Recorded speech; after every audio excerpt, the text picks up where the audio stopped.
Welcome back, of course you canners, and I'd like to quickly do a session on GIMP, just like we did with Inkscape, to give you a free alternative. This is the free alternative to Photoshop, and it is a really incredible program. So I would recommend, even if you did use Photoshop, then give this a try as well. Okay, they did work in some extra functionality that Photoshop doesn't have, and it is completely free. So where do you get it? Just again, it's www.gimp.org, and you can download it from the download page. All right, and then, so once you've installed it, you can start it up and it will look like this. It will have a blank canvas just like Photoshop would, and from there you can open your photos, or you can start a new canvas and you can build, like for instance the movie poster that we made, or maybe you want to do a CD cover or whatever the case may be. Just to go back to the site quickly, on the site you can go and look at the docs, and in there you'll find the complete GIMP manual.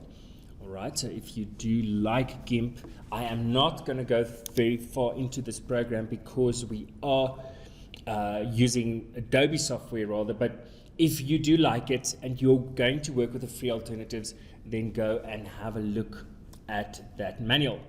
Also, the tutorials link will show you a lot of links to tutorials and things that you can do inside of GIMP. Okay. Now, if I jump into the program, I'm going to use the example files which we gave you under this video, or that you downloaded in the beginning when you registered, and we're using 1.11 free software alternative GIMP. Okay, and inside there again is the example of the beach picture. There's the girl from our Photoshop example, and there's the Clifton Beach and so on. Okay, so inside of GIMP, what you would do, I'm going to expand this screen, and I'm going to open up that girl we used in our previous example, and let's see if we can cut her out and put her on the beach like we did in that example. Okay, it will open both files. It will then show you both of those files. There is my back canvas, and there is my canvas with the picture from Bloberg. All right, so the very first thing you would want to do, remember, is maybe you would want to resize an image to see whether it's the right resolution. So you can do that from inside image and then go to canvas size.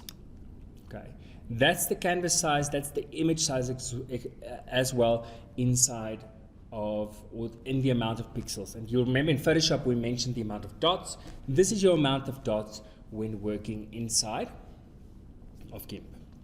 Okay, now let's see if we can find a way to cut her out from here. Now you'll see how GIMP is set up is you have all of your tools here, and they're a little bit small if you ask me, but they're all there, and if you go and click on them or hold your mouse on them, then it will tell you exactly what they do.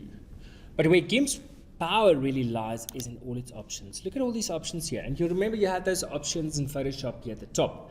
But every tool, as you click them, you'll see there's just a multitude of options here for you to go and play with.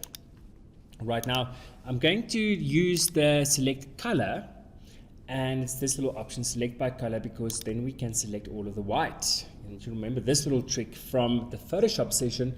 And now we'd like to select the inverse of that. So if I were to go to select, you'll see they also have this invert option. And now I can copy it, and I can go to my other canvas and I can paste it. Control C, Control V, or Command C, Command V on a Mac. And look at that. Exactly the same as you had in Photoshop. We can now move her around, and on your layer panel you'll see this looks the same as Photoshop as well, that you can see which layers you're working with. Remember, just like in any of the other Adobe programs, firstly choose your tool.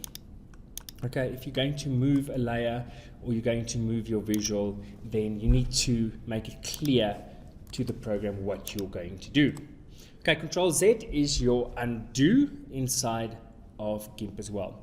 Now, color and contrast and all those things, you can go and really explore here in this top menu. They have a lot of options similar to Photoshop, but they also have their own things.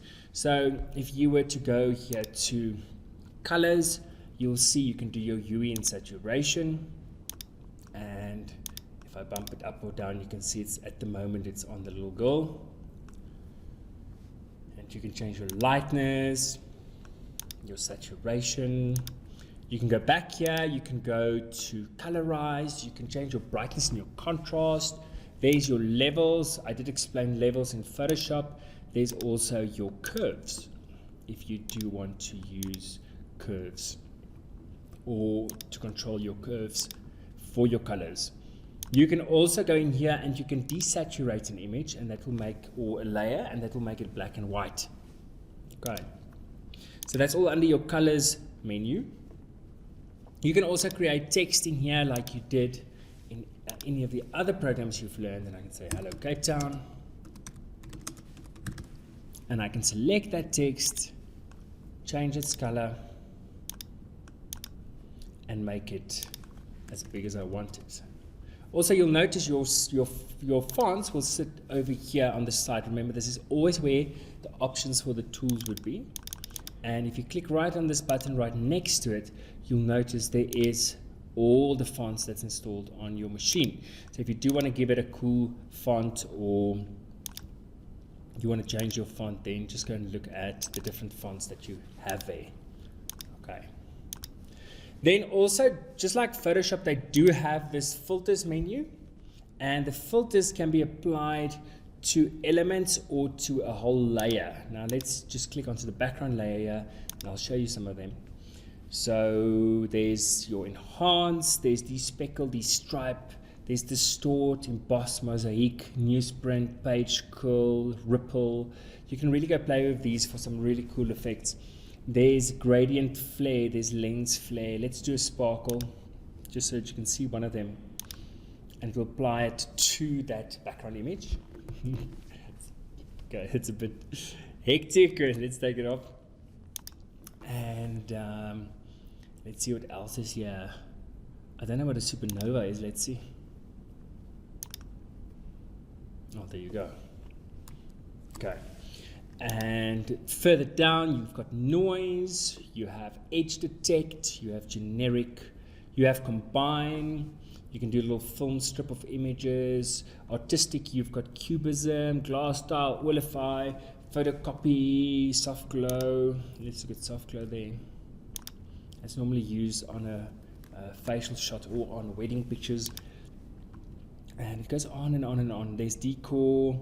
Let's make it look like an old photo. And there you go.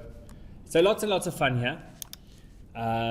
Just in itself, if you play with GIMP's filters, there is really so many things that you can do that you might not be able to do in Photoshop.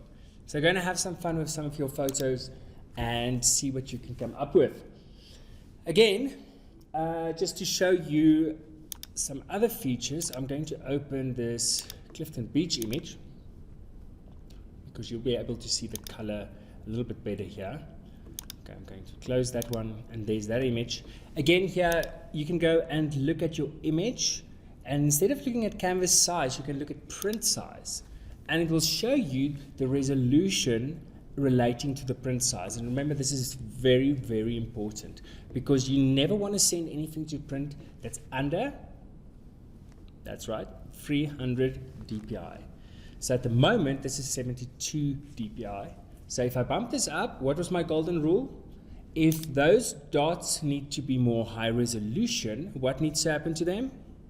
That's right, they need to get smaller. Think of it as being crammed together closer, and that makes the image a higher resolution. So if I take this up to 300 and it's locked there, look what happens to the size of the image.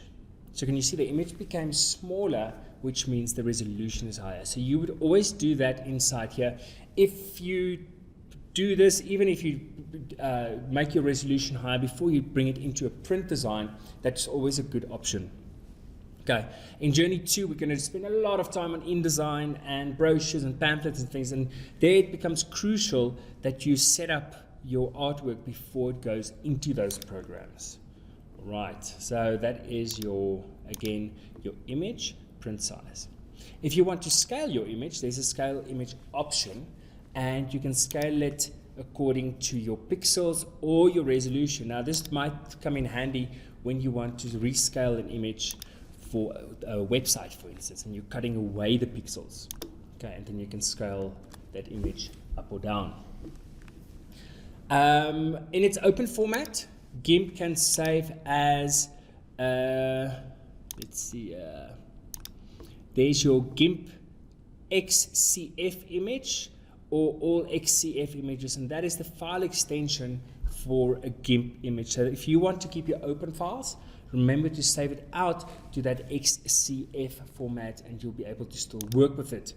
If you're done with your designs and you now want to maybe save it out to a JPEG or to any other file format, you'll have to go to export image, and there's lots of file formats for you. There's GIF, there is HTML, there is JPEG, there is PNG image for web and mobile.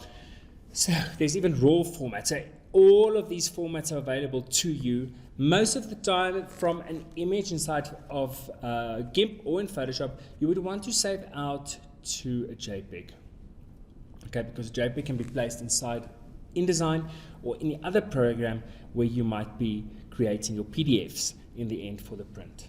There is also the PDF format over here inside GIMP if you do want to save it out directly as a printable file that you can then take to your print shop. All right, so guys, this is really just a nutshell explanation of GIMP. Go and install it, go download it, it is free, and go and see what you can make. And maybe share it with us. Upload it to your profile. Let's see what you come up with using this program. All right, guys, have fun. Bye-bye.